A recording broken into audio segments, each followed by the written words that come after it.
Il était une fois, dans le village d'Archi, vivait une princesse nommée Ego, qui était la fille aînée du roi Sheta. Contrairement à ses 3 sœurs cadettes, Ego n'était pas mariée à cause de sa corpulence. Elle n'attirait aucun prétendant, car elle était extrêmement grosse. Certains villageois commencèrent à chanter des chansons pour se moquer d'elle dans son dos, et la question de son poids était toujours sur les lèvres des commères. Certains disaient « J'ai entendu dire qu'ils attachent 3 pagnes pour faire le tour de sa taille. » D'autres ajoutaient « Avez-vous entendu qu'elle a mangé une chèvre entière en une journée ?» Le roi Sheta et sa femme étaient préoccupés par le poids de leur fille. À plusieurs reprises, ils essayèrent d'organiser des mariages arrangés pour elle, mais personne n'était intéressé. Ego, de son côté, avait renoncé à elle-même, car elle était tellement accro à la nourriture qu'elle ne pouvait pas s'imaginer devenir mince de son vivant. Elle croyait que le mariage ne serait probablement pas une option pour elle, car tout homme qui accepterait de l'épouser le ferait pour son statut et non par amour. Or, Ego avait toujours désiré être aimée par celui qu'elle épouserait. Bien qu'elle fût généralement malheureuse dans sa vie, elle parvenait à trouver un peu de bonheur dans la danse. La princesse était une danseuse fantastique. Souvent, elle se cachait dans sa hutte et commençait à danser sur les rythmes qu'elle produisait avec sa bouche. Lors des festivals, Ego cherchait toujours un endroit isolé, suffisamment proche pour entendre la musique, et dansait à cœur joie. Elle se cachait constamment car elle ne voulait pas que quiconque se moque d'elle. Une nouvelle année s'achevait avec succès et le moment était venu pour le festival annuel entre les 4 villages voisins. Comme d'habitude, tout le monde vibrait d'excitation. Certains étaient impatients de montrer leur plus belle tenue.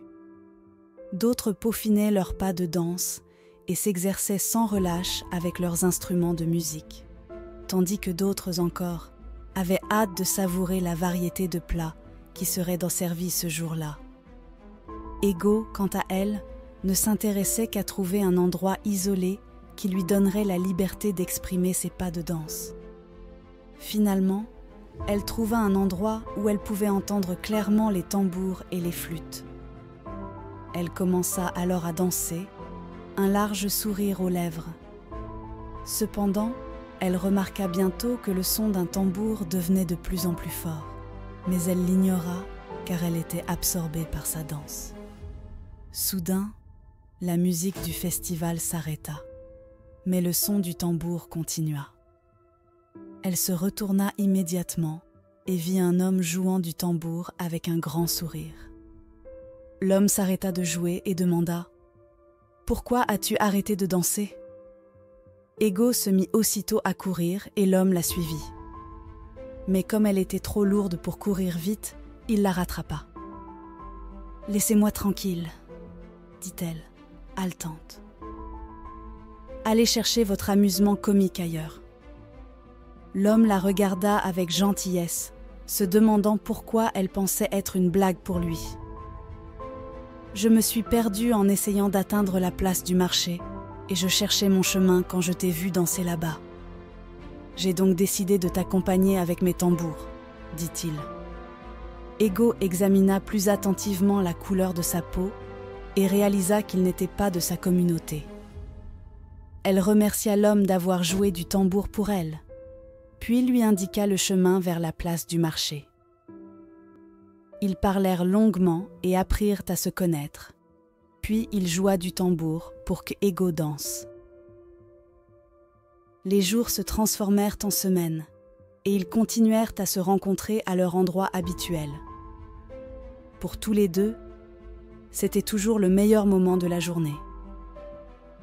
Finalement, Arundi avoua à Ego ce qu'il ressentait pour elle. Bien qu'Ego soupçonnât qu'il l'aimait bien, elle ne voulait pas tirer de conclusions hâtives.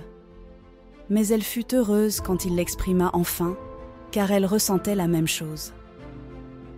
« Je peux venir avec les miens le prochain jour de marché pour rencontrer tes parents, dit-il. Ainsi, les choses se mirent en place. Ego informa rapidement ses parents qu'un homme du village voisin viendrait les voir pour demander sa main en mariage. Le roi et la reine furent très heureux. Ils n'avaient jamais imaginé qu'un tel jour arriverait. Mais malheureusement, une calamité frappa bientôt. Une semaine avant la rencontre prévue, une maladie aéroportée se répandit dans les 4 villages et leurs environs.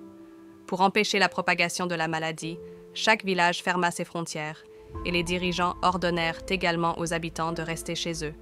Ego était très triste de ne plus pouvoir voir son futur mari chaque jour, comme d'habitude. Pour aggraver les choses, quelques jours après la fermeture des frontières, Ego contracta la maladie aéroportée et pendant plus de 3 mois, elle lutta pour rester en vie. La maladie affecta grandement son appétit, rendant très difficile pour elle de finir la moitié d'une assiette de nourriture en une journée.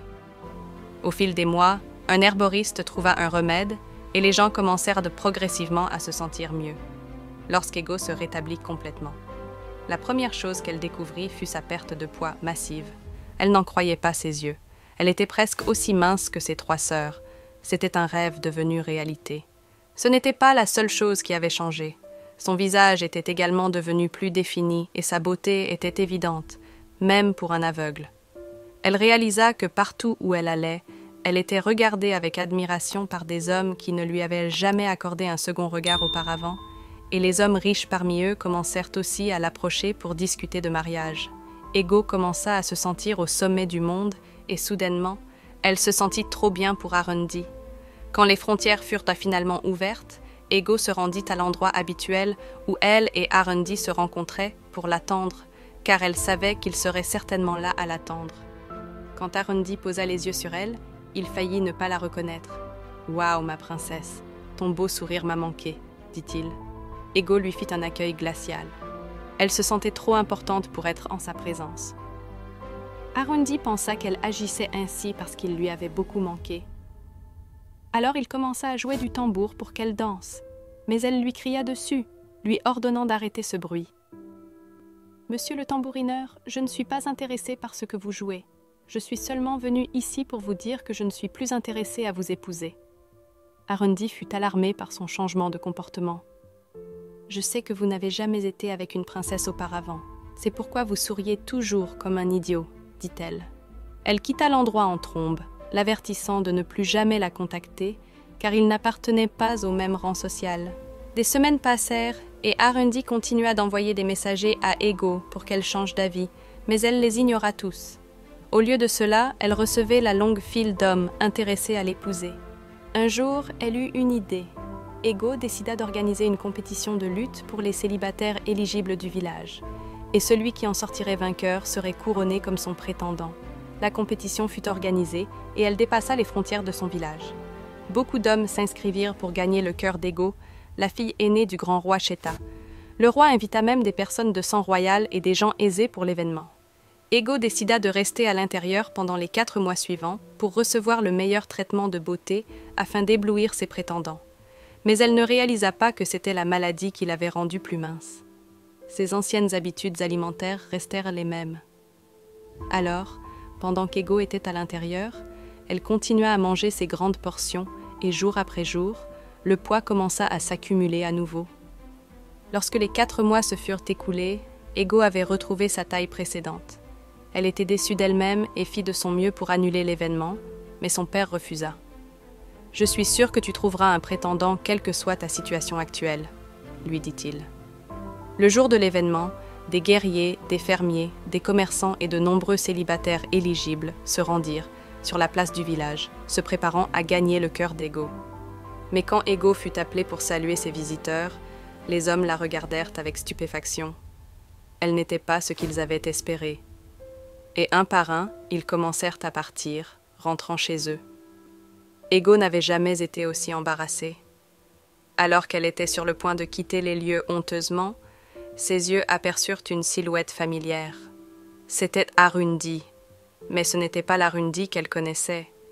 Il était habillé comme un membre de la royauté, très différent des vêtements simples qu'il portait lors de leur rencontre. Ils se regardèrent pendant un moment, et une voix interrompit bientôt leur échange de regards. « Mon prince, votre père est prêt à partir maintenant. » Tout comme Ego, Arondi était de sang royal. Son père était le roi d'un des 4 villages, mais en raison de son amour pour la musique, il se déguisait habituellement pour jouer avec tout le monde pendant les festivités. Car il ne voulait pas être traité de manière spéciale par les autres villages. Tandis qu'Ego regardait Arondi tourner le dos et commencer à s'éloigner, elle réalisa qu'elle avait perdu un homme bon qui l'aimait sans condition. C'est vraiment dommage, car elle n'eut jamais l'occasion de retrouver l'amour à nouveau et finit par devoir se résoudre à devenir la 10e épouse d'un vieux chef. La leçon morale de cette histoire est que vous ne devriez jamais négliger ceux qui étaient là pour vous quand vous étiez au plus bas, car ce genre de personne devient assez rare de nos jours. Et si vous les traitez injustement, vous pourriez ne plus jamais avoir l'occasion de faire partie de leur vie. Merci d'avoir écouté cette histoire aujourd'hui. Veuillez commenter ce que vous en avez appris et n'oubliez pas d'aimer et de partager avec vos proches. À la prochaine fois.